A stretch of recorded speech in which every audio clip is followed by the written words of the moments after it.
Bienvenido a Yo y mi casa, una iniciativa de 21 días que busca fortalecernos espiritualmente a través del culto personal, el culto familiar y el culto congregacional. Hoy hablamos de culto divino, culto racional.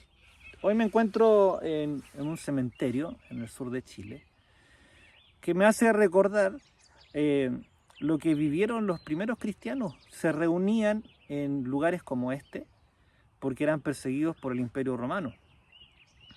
Miren qué importante es congregarnos. En momentos de persecución podríamos en casa, a escondidas, a solas, adorar a Dios. Pero Dios pide que nos congreguemos, incluso en los momentos de persecución y grandes dificultades como vivieron los primeros cristianos. Pablo dice en Romanos 12:1, así que hermanos os ruego por las misericordias de Dios que presentéis vuestros cuerpos como sacrificio vivo, santo y agradable a Dios, que es vuestro culto racional. ¿Qué es el culto de adoración o el culto divino? El culto congregacional, el culto que nosotros le llamamos así, cierto, culto divino. Algunas definiciones nos hablan que el culto, definiciones que usted busca en un diccionario, está asociado a rituales, fórmulas, ¿ya? Mágicas, pensando en eso, pensando en el culto pagano, por ejemplo, al público que Pablo le habla, conjuros, cosas que el sacerdote o el líder religioso que intercede entre Dios entre lo divino y lo humano, dice, hace, que uno muchas veces lo hace sin comprender. Pero el culto cristiano, el culto adventista, es un culto inteligible, es un culto racional, que a través de la transformación de nuestra mente, dice Pablo, y más adelante dice, nosotros no tenemos que considerarnos superiores a los demás, sino que tenemos que pensar bien correctamente y darnos cuenta de que a Dios nos ha dado cada uno diferentes dones, virtudes, gracias, y respecto a eso, cada uno conforme a eso tiene que adorar a Dios con sus dones y sus talentos. El culto divino, o preferimos decir de adoración, porque se puede malentender el culto divino, es como que Dios estuviera haciendo un culto, pero en realidad, como dijimos ayer, Dios, ¿cierto?, es el espectador y nosotros somos, ¿cierto?, quienes ofrecemos algo a Dios en el culto.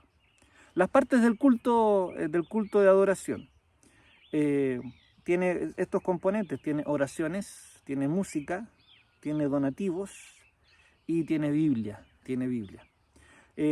Oraciones. Nosotros en las oraciones en comunidad hablamos con Dios. Por eso no podemos hablar cosas muy personales o extendernos en la oración, sino tiene que ser breve, al punto y representar, ser abarcante, representar a todos los que estamos allí.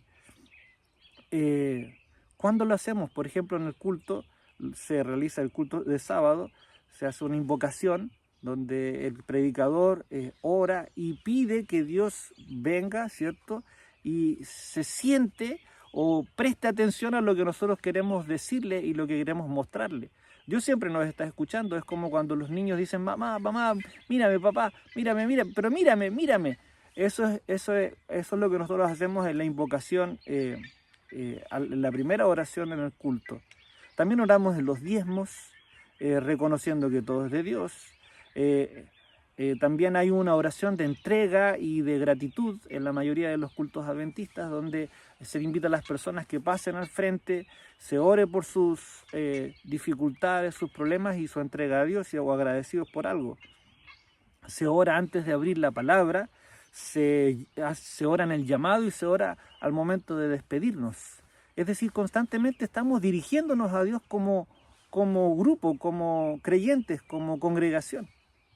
También hay música en diferentes momentos, creando una atmósfera especial, invitando al culto, invocando, ¿cierto?, en el momento de la invocación, como mencionamos recién, en los diezmos, en el momento de oración, al abrir la palabra, en el llamado y al despedirnos.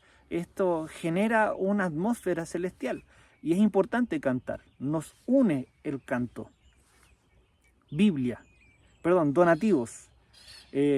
nosotros vamos a Dios, ¿cierto? Y dice Éxodo 23:15 y Éxodo 34:20, que ningún israelita debía presentarse delante del Señor con las manos vacías. Y llevamos donativos, llevamos números especiales, como son partes especiales, músicas, algún poema, presentación de niños, donde las familias se entregan a Dios y entregan sus hijos a Dios. Le traen esos presentes. Le traen diezmos, que es el 10% de todo lo que nosotros recibimos, y las ofrendas. Lucas 21, 1 al 4 nos cuenta que Jesús estaba mirando lo que sucedía en el lugar donde eran echados los donativos, el dinero, y vio que los ricos daban de lo que les sobraba, y era mucho, pero una viuda entregó todo lo que tenía, que eran 2 blanquitas, 2 moneditas pequeñas. Esto es en esencia adoración.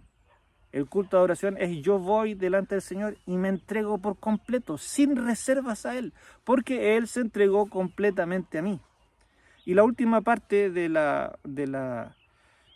culto, es cierto que menciono aquí, es Biblia, recordando lo que Él nos enseñó.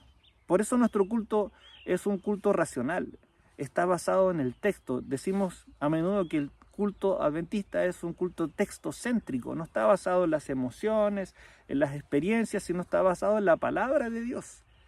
Por eso vamos y cantamos la palabra, oramos la palabra, diezmamos y ofrendamos conforme a su palabra.